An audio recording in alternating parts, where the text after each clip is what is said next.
Yeah. I didn't even recognize you. That's the point. I know. To be unrecognizable. You know, I take this role really serious. We see. This thing is itching galore. But I'm hoping more people will show up and will sacrifice. Are you home? Are you home now? Yes, I am. I knew you were visiting New York. Yeah. That was a while back.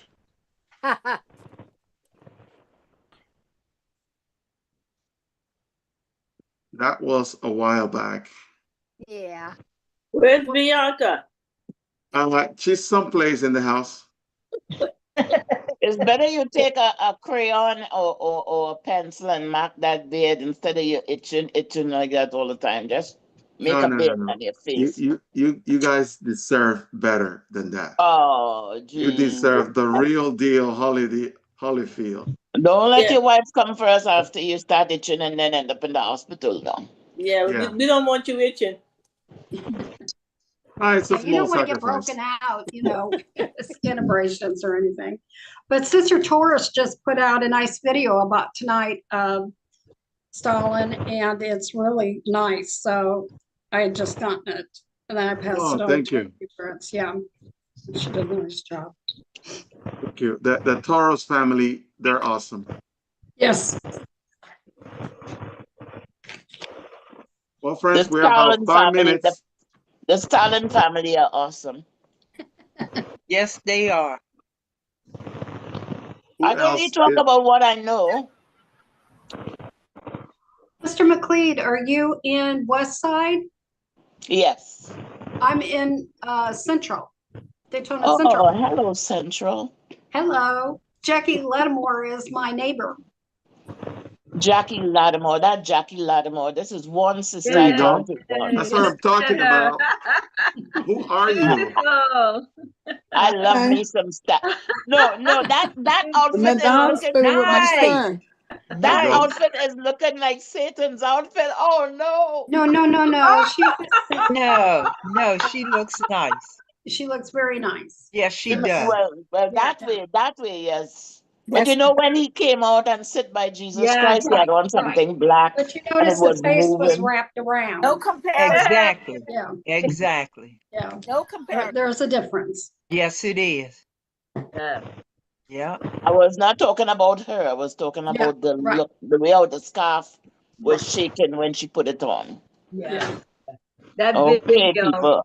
Okay, so people. Good. So good, that video. I just got done with those 2 short videos on jw.org. I really like that one about Jehovah gives us the power, especially with trials and tribulations. Yeah, that talk about the brother and sister from Australia. That interview was just phenomenal. Yeah, that was wow. Yeah. You're welcome. I have nothing to complain about. Shout out to Carolyn Brown. Carolyn Brown, are you the Carolyn Brown that's my friend here in Perth? Where's Carolyn? I can see your name on there somewhere. Washington, D.C. Oh, there, Carolyn Brown there. Yeah, well, from Washington, D.C. Good to meet you, Carolyn. You're not the Carolyn that I invited here. Oh, no. But it's nice to almost see you. Yeah. Or did you invite somebody to England? I'll come. Yeah. Oh, I've invited. I have lots of people come around. I have little groups in my lounge room, and we watch tours. Yeah. Oh, that's beautiful. I had 2 friends here from England. They spent a whole month by me. 2 friends from England. I met them on Zoom. And they came and they spent a whole month, and then we went up to Walk Hill and beautiful. It was the first week. The second week, I told the sister, I say, you live here now, so you could put out the garbage today. Hi, Ernest. Ernest, go grab a curtain and just put it over your head. Yeah, It's quite simple. Or a towel. Or a A towel. yeah, towel. just a Yeah, like towel you will said, do a it. towel. Yeah. Yeah, it's like Brother Sexton from Australia, West Australia. He's got Yes, his. that's what I say too. Yeah. Yeah. Yeah, If you look at the there you go. Yeah, There you go. oh yeah, Very Jesus. doesn't nice. look bad. Very Stalin nice. need company. It's the spirit, the spirit. Yes. Okay, ladies and gentlemen, it's 2 minutes to the top of the hour. I am going to put your friends on mute. That way we don't have interrupt without necessary interruptions. And I'm going to change the chat so that if you send a chat, only I'm the one getting it. That way there's no interruption. I'm going to go back and turn off the cameras because that makes the transition a lot quicker for people with slow internet. And we're gonna start the show. Here we go, here we go, here we go. Boom. All right, transition. And where am I? This is the wrong page.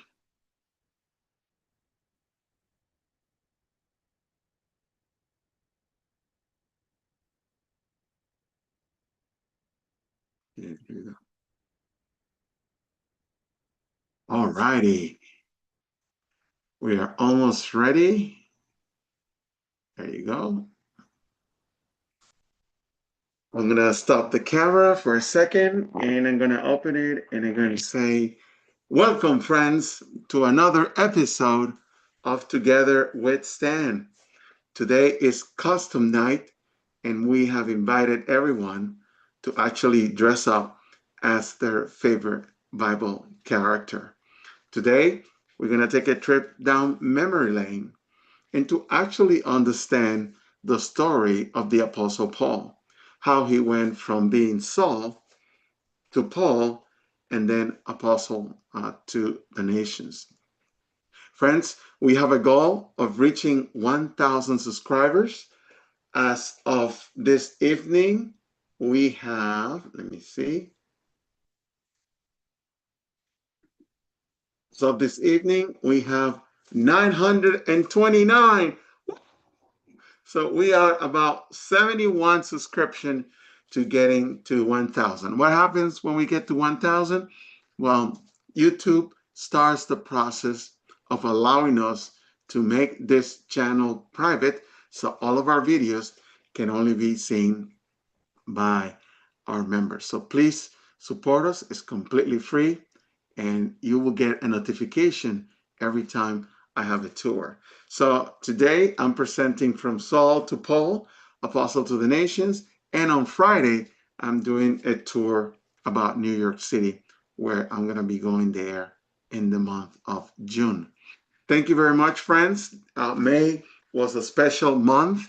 We are celebrating 6 years doing virtual tours. Yeah, we started in May 2020 when the organization changed from in-person meetings to actually Zoom meetings. And we had a fantastic month where we had tours on Monday, on Sunday, and on Friday. And we are now to the last two of the month of May. I'm going to take a break in the month of June. I'm going to be visiting my family in New York. I will be taking friends to Bethel, and my wife and I have been invited to go to Warwick to work at the world headquarters. So June is a special month for us. In the meantime, what you can do is you can tell us what Bible character would you like us to focus on? And it looks like either prophecies, Solomon, or Rahab are the one winning the vote. So if you want to vote for your favorite Bible character, please scan this QR code. You just take your phone, with the camera, a link will appear on the screen and you touch it, and then you can type what your choice is.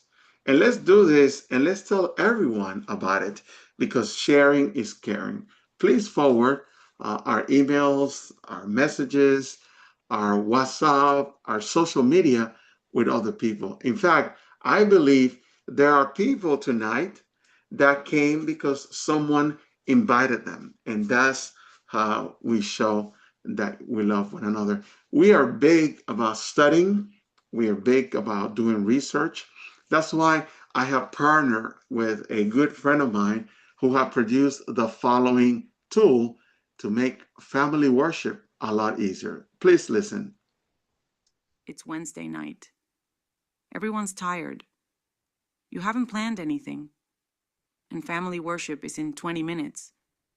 We made something for nights like that. A deck of 52 cards, one for every week of the year.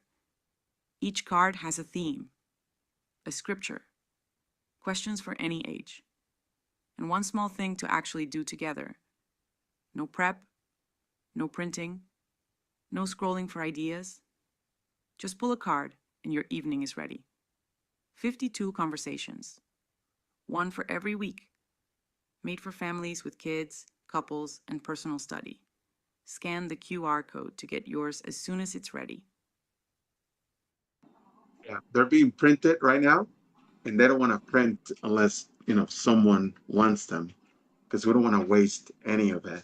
So please scan this QR code, and by scanning it, it's going to take you to a website. You're going to give them your name and your email, and you will be notified when they finish printing your own copy. Why are we doing this? It's very simple. A lot of families are struggling. They want to do the family study, but they have no idea what they want to consider. So this deck of card just makes it easier to start having family worship more often. So thank you very much, friends, for your support. When you see our publications in WhatsApp, Instagram, Facebook, please comment, give it a thumbs up. We truly appreciate it. So now we're going to start with the tour. And I'm going to remove this beard because it's really hard to talk with it on, and it's also very itchy.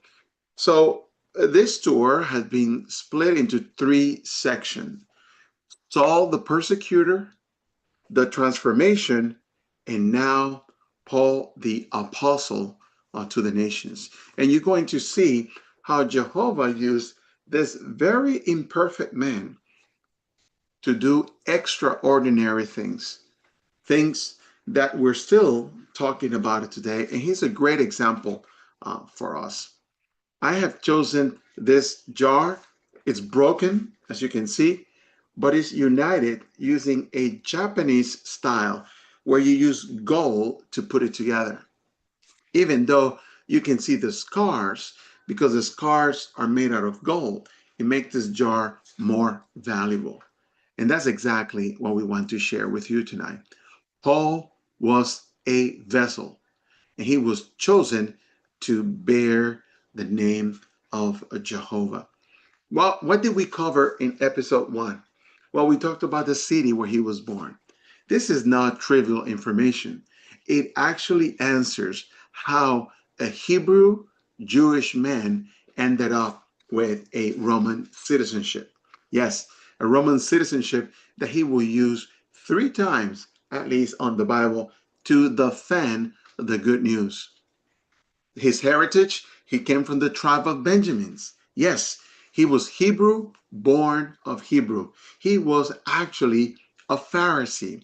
He had one of the best education anybody could have in the first century. He was a disciple of Gamaliel, one of the rabbis that told the council that if Jesus was a regular man, his disciples will disappear with time. But if Jesus' disciples will survive, then Jesus must have been something more important than a man. And boy, was he right. But Paul was different than anyone else, because he was Roman by birth, and Jewish by blood, but yet he had all this Greek education that can come with it. So remember this, the privilege of being born in a Roman territory guarantees you to get the Roman citizenship. So at this time in episode 1, you can realize that Paul had everything. He had a powerful family from a city like Tarsus. He was taught blue-collar skills like tent making, and he had the education of Gamaliel. Some people can compare him to an advisor to the president. That's how much power he had. And I created this graph that really show the combination that Paul had, and probably one of the reasons why Jesus will choose him to be apostle to the nations. Hebrew by blood, received Greek by education, and Roman by birth.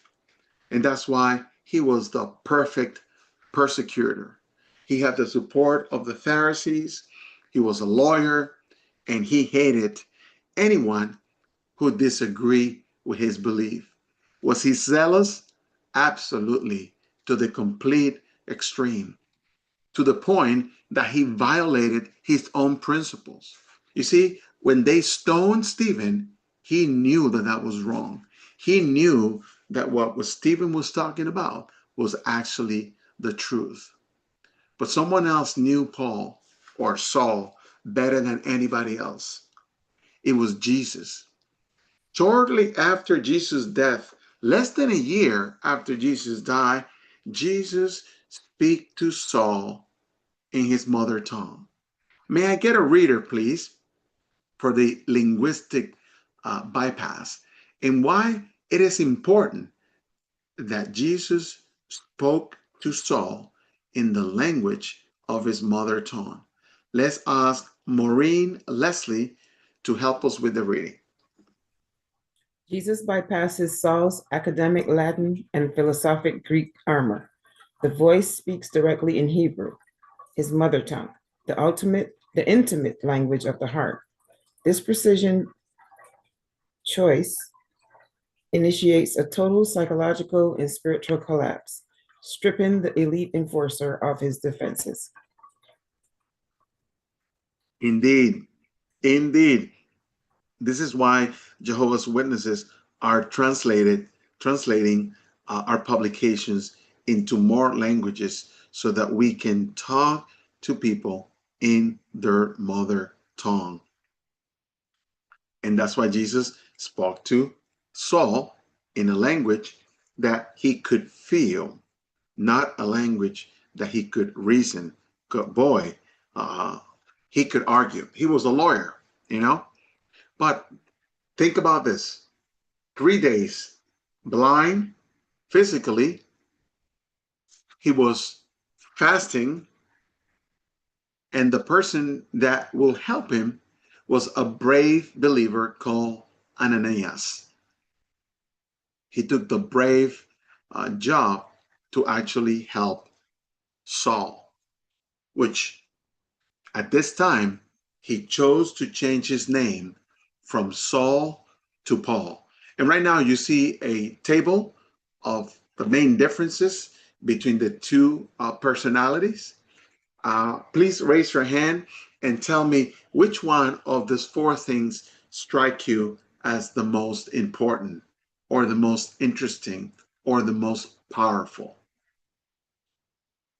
Shireen Brown, give me one.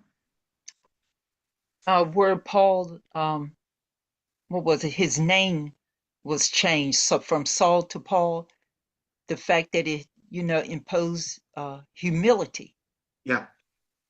Yeah. And he talks about it in the Bible, saying that he's one of the smallest.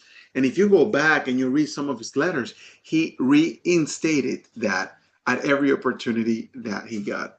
He truly embraced the new name change. Valerie? The one where it says the elite enforcer. He was changed to the smallest of the apostles. Yep. Yep, indeed. He truly lived while he preached. Katie? Yeah, he goes from an imposing religious law by force to becoming all things to all people. And I thought that was very interesting because that's what we're trying to do. Yes, indeed. Yes, indeed. And I think we have one more. Walter.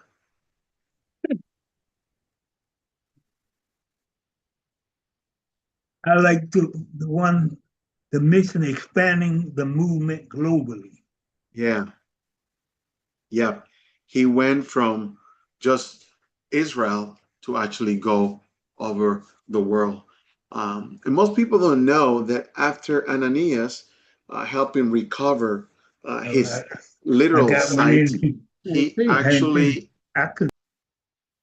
actually spent a period of time where he just retreated from everything else. It took him about 3 years to get situated with the new assignment. Yes, Paul did not immediately launch a global campaign. Jehovah was training him for something much bigger. So when you think about the name, think about the meaning behind the name. All right? All right. In the first episode, we talked about the different expedition. We have expedition number 1. We have expedition number 2, when Jehovah asked him to step over Macedonia, the first time that the good news actually reached Europe. And we can see where Paul wrote some of his letters to the congregation. He talks about the suffering that he had taken because of the truth.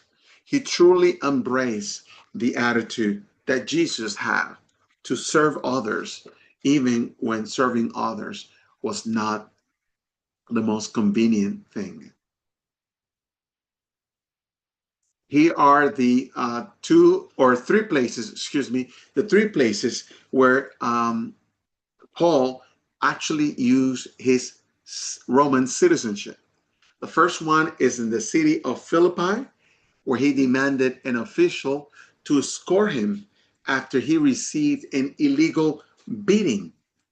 You probably remember that. Jerusalem, when he told a soldier, "Is it lawful to escort a Roman?" And last but not least, at Caesarea, he used the ultimate maneuver. I appeal to Caesar, ensuring that the gospel will now reach the empire's heart exactly as people have foretold. Apostle to the nations. And that's exactly what he did. That was his strategy. But Paul was not perfect. He was far from perfect. He begged Jehovah to help him with a thorn in the flesh. We're not exactly sure what exactly did this mean. Was he talking about the external dangers that he faced when he was preaching? Was he talking about an internal weight of anxiety from all the congregations?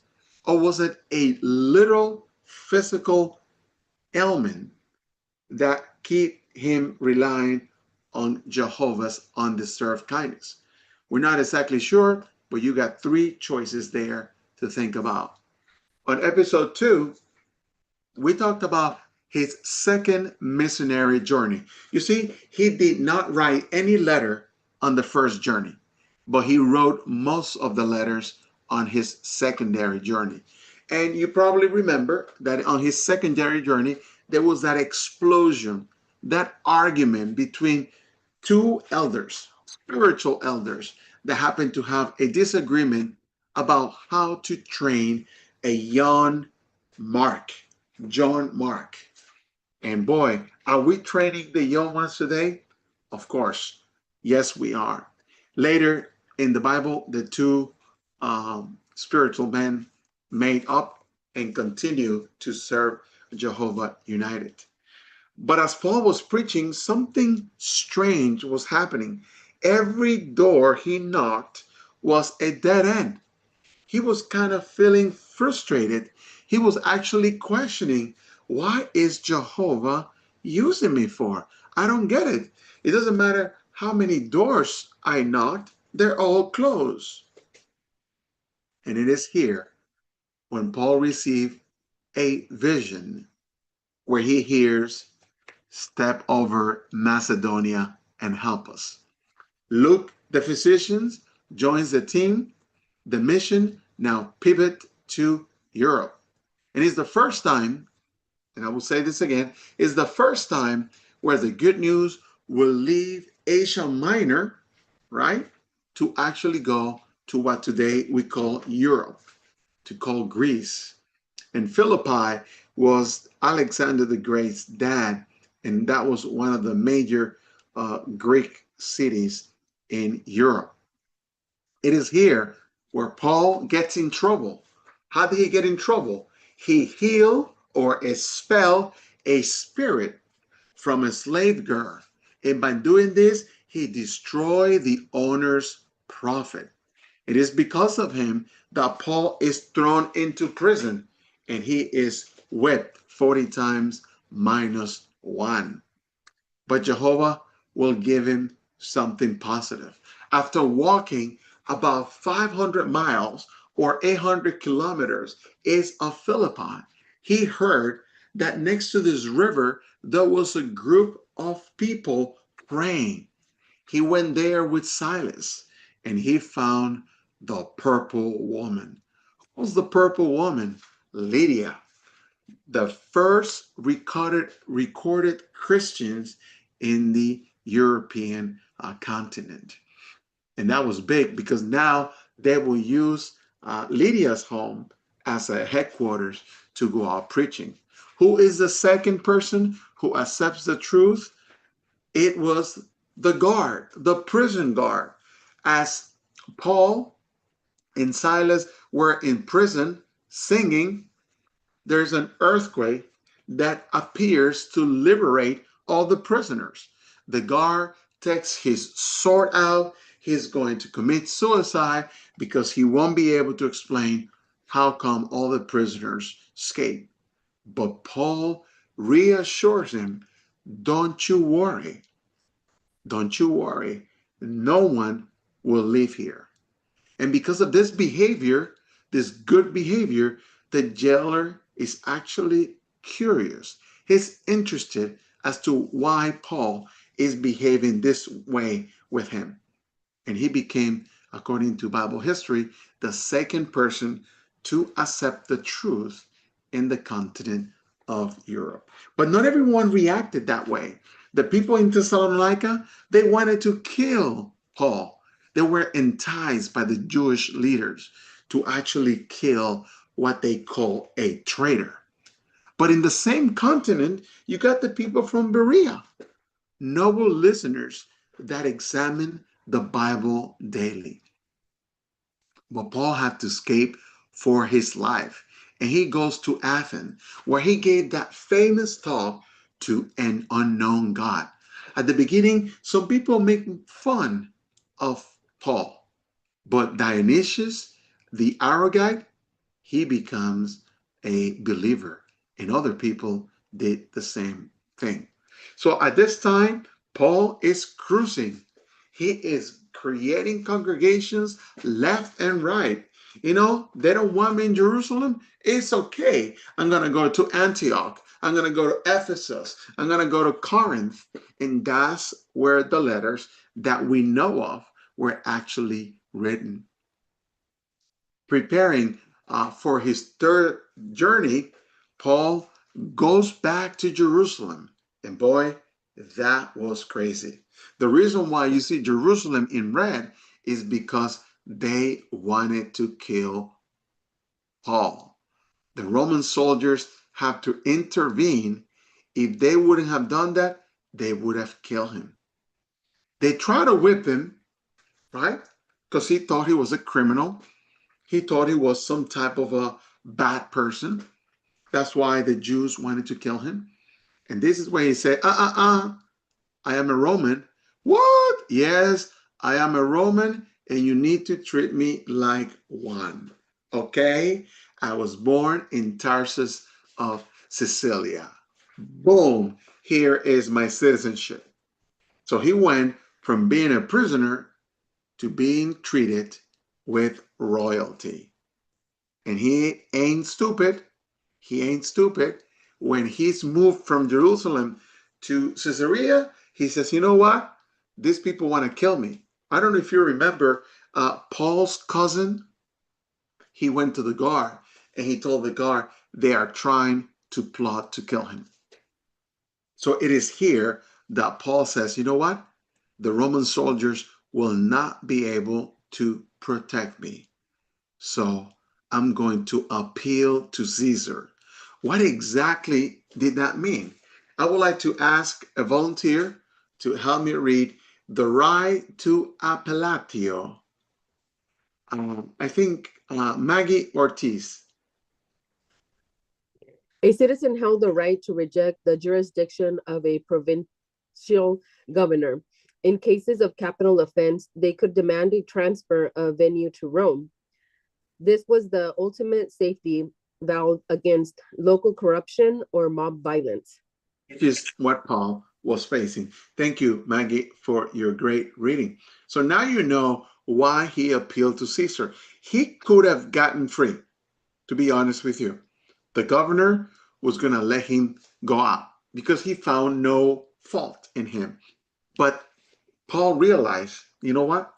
This is the best opportunity to take the good news even further. Forget about the Greeks. I want to go to Rome. I want to go to the capital of the world. And since I happen to have this citizenship, since I didn't buy it, I earned it by birth, I'm going to use it to the fullest of the extent. And let me tell you, that citizenship was extremely, extremely expensive. So Paul stands up. He argued his case before Festus. Local politics threatened Paul's life again. He refused to be handed to the accuser as a favor, and that's why he appealed to Caesar. He knew that the Jewish have that level of power over the governor. So what's going to happen next? He's going to get a free ride from Caesarea all the way to Rome. According to some experts, we're talking about a 40-mile journey on a boat, uneventful. It should be fairly simple. The problem is that once you appeal to Caesar, there was no withdrawal. There was no cancel. The local trial automatically ends, and the provincial governor actually loses jurisdiction. Now, Paul went from being the governor prisoner to being the emperor prisoner. And to be honest, King Agrippa II stated this man could have been released if he had not appealed to Caesar. So from a secular human point of view, the appeal to Caesar did not make a lot of sense. It sounded like a crazy move. But for a man that Jesus called apostle to the nation, it was the best move anybody could have made. Why? Can anybody help me read Destiny in Rome? Sandra Lee? The third missionary journey ends not with freedom, but with a state-sponsored voyage to Rome. Roman law, intended to maintain order, became the vehicle that transported the gospel to the heart of the empire. So he got a free ride. Why? To promote kingdom interests, to promote the good news. And that's why some of the brothers out in the field, when they use their house, when they use their energy, when they use whatever they had to promote kingdom interests. They are imitating Paul in that section. Friends, you're looking at a rendering of what the boat that Paul may have used to go to Rome. These boats were very popular because they were part of a well-organized fleet that carried passengers, manufactured goods, just as they do today. However, as you can see from the picture, there were no seats. There were no ocean view cabin. No, everybody and their mother was outside. Everybody slept downstairs with the merchandise, and it was quite uncomfortable. If Paul is resurrected, probably he can see from heavens what cruises are all about. So, at this time, where are we? We're carrying grain, right? The problem with grain is that when it gets wet, it gets swollen and is heavier. So we have to make sure that the grain being carried on this boat does not see a drop of water, because it can grow 3, 4, or 5 times its size and its weight. And back then they didn't have Tupperware to put this grain in a steel containment. It is worth mentioning that we did a little research.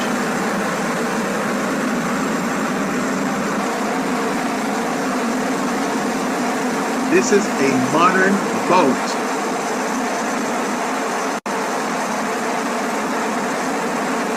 This is a modern boat in the same water that Paul had to travel during the month of October. If that happened to that modern boat, can you imagine what happened to Paul's boat? No wonder he used the word shipwreck in the Bible at least 3 times. Because of the prevailing winds, ships will tack or move back and forward to make headways against the wind and the wave. If you look at Luke's account on Acts chapter 27, verse 7 and 9, it tells us that it was hazardous to navigate because even the fast of Atonement Day was already over. This means it was after October, and weather will not permit a safe passage. They even struggle to make it to Cnidus, unable because they couldn't find shelter. They got to Fair Haven, and boy, that place is not, it's not called Fair Haven to be good heaven. There is an area open to the sea. It is not a safe place to harbor during the winter. Look at the water. This is actual footage. Would you like to visit Fair Haven in the winter? If you do, start off. There's a record-breaking waves striking Fair Havens on a regular basis. A ship, even modern ones, will stand a little chance at this wave. And this is the area that Paul and the rest of the 200 passengers are going through right now. Paul tries to reason to the captain and say, listen, let's take a rest. If we continue, this is going to result in damage and great loss, not only for the cargo, but also for our lives. This is registered in Acts chapter 27, verse 10. On Act 27, verse 11 and 12, it says, however, the army officer listened to the pilot and ship owner rather than what Paul was saying. Verse 12, since the harbor was unsuitable for wintering, the majority advised setting sail from there to see where they could somehow make it to spend the winter. So they took a scary gamble to see if they can make it to the island of Crete. If you get seasick on a boat, this was beyond seasick. Paul wanted to be wrong about this. Chapter 27, verse 13, it says that the south wind blew softly, and they thought they have achieved their purpose. And they lifted the anchor and began sailing along Crete too close to the shore.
Needs to rock the house. And friends, that is a modern ship.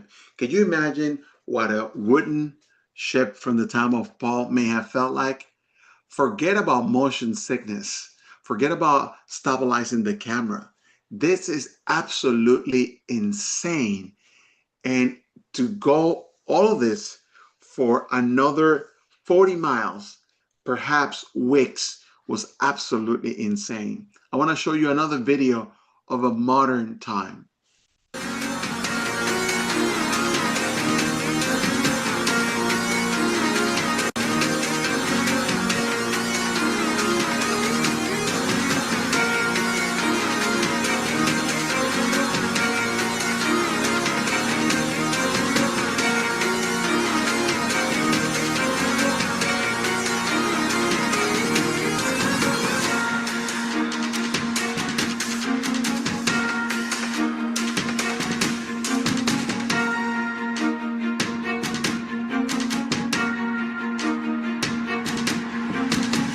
I hope you're not going on a cruise tomorrow, because this is going to give you nightmares. According to records, it says that Paul was probably hit by a cyclone.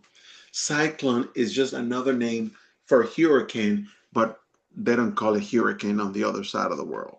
Only in Florida, they call it hurricane.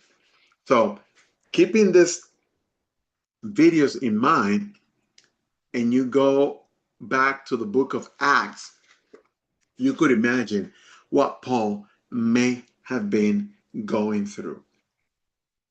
They lowered the anchor to see if they could stabilize the boat, because the winds and the wave was going to pull the boat apart.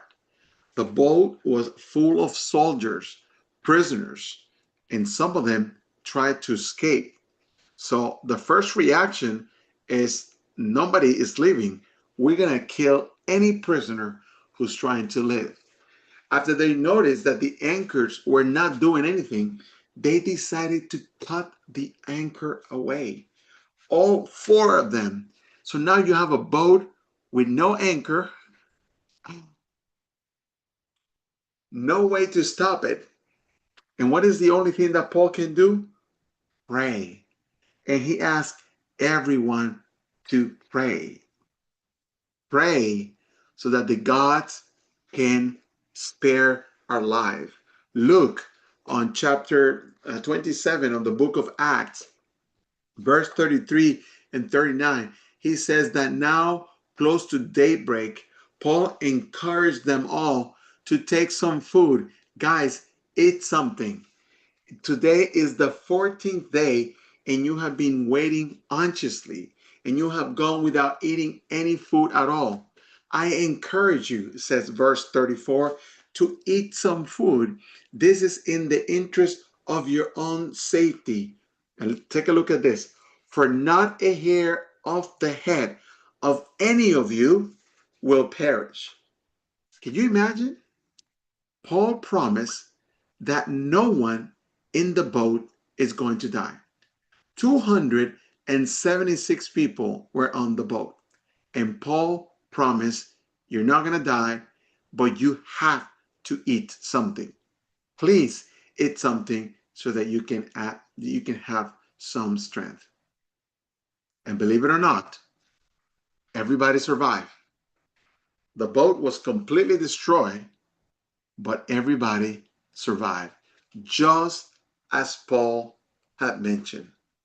A trip that was supposed to take 44 miles, they were blown a total of 540 miles to Malta. That's how far they went. So much for a 3-hour tour. 3-hour tour. Anyway, if you get the opportunity to go to Malta, Malta is a beautiful island that has a lot of Bible history. I have a friend of mine visiting there, and he says that the amount of historical artifacts related to the Apostle Paul are face-threatening. So if you get an opportunity to travel to the other side, to Crete, to Malta, you can witness for yourself all the things that I'm talking to you tonight. It is a Christian haven, and if you get to travel, feel free to do so. Anyway, so Paul finally arrives to Rome. And as you may have heard, Paul was first under house arrest, right? Then he was thrown into prison. He writes the second letter to Timothy, which many people believe that that was the last letter that Paul wrote to someone that he considered to be his son, his spiritual son. Paul had a lot of time to reflect while he was there, reflect on what he did with his life, how he accepted Christ's invitation to travel the world, to see many places. You see, people travel a lot today, but back then, Paul had some serious frequent flyer miles because Jesus chose him as the apostle to the nation. And yes, he suffered a lot, and the reason for suffering, it was for the good news. He worried a lot about the congregations, about the well-being. Satan blocked him from visiting some congregations.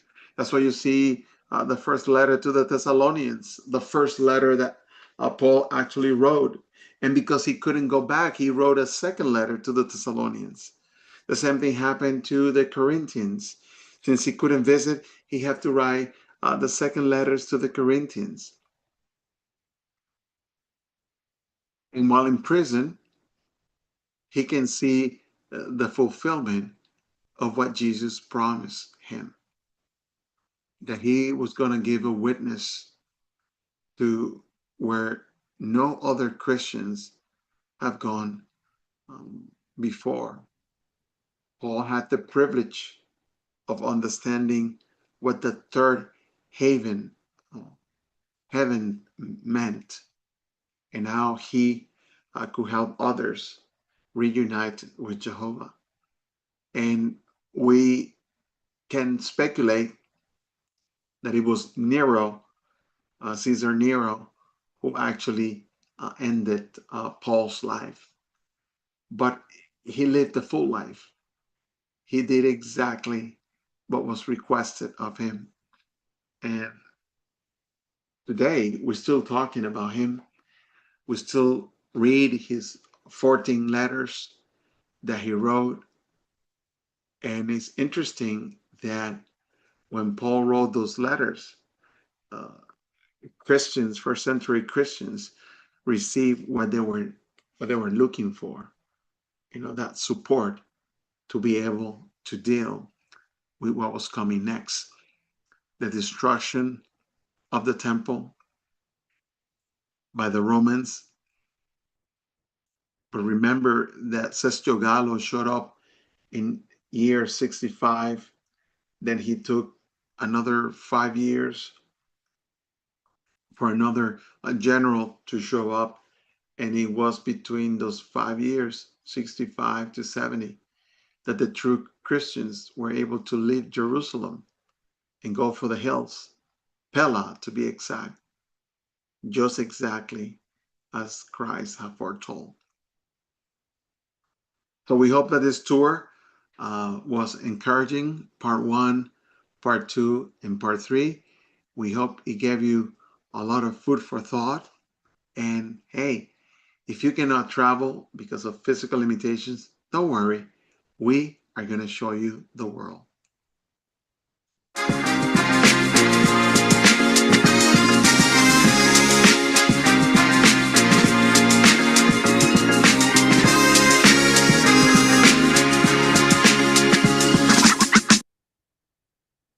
On behalf of my wife and the entire Together with STEM team, we would like to say thank you for your support. And we have received support like comments on our YouTube videos, giving a like, sharing. We have received letters, greeting cards, checks, and some of you have used your material things to also support this work. And we truly, truly appreciate it. Because of your support, we are able to do a lot of cool things to fortify the brothers' faith.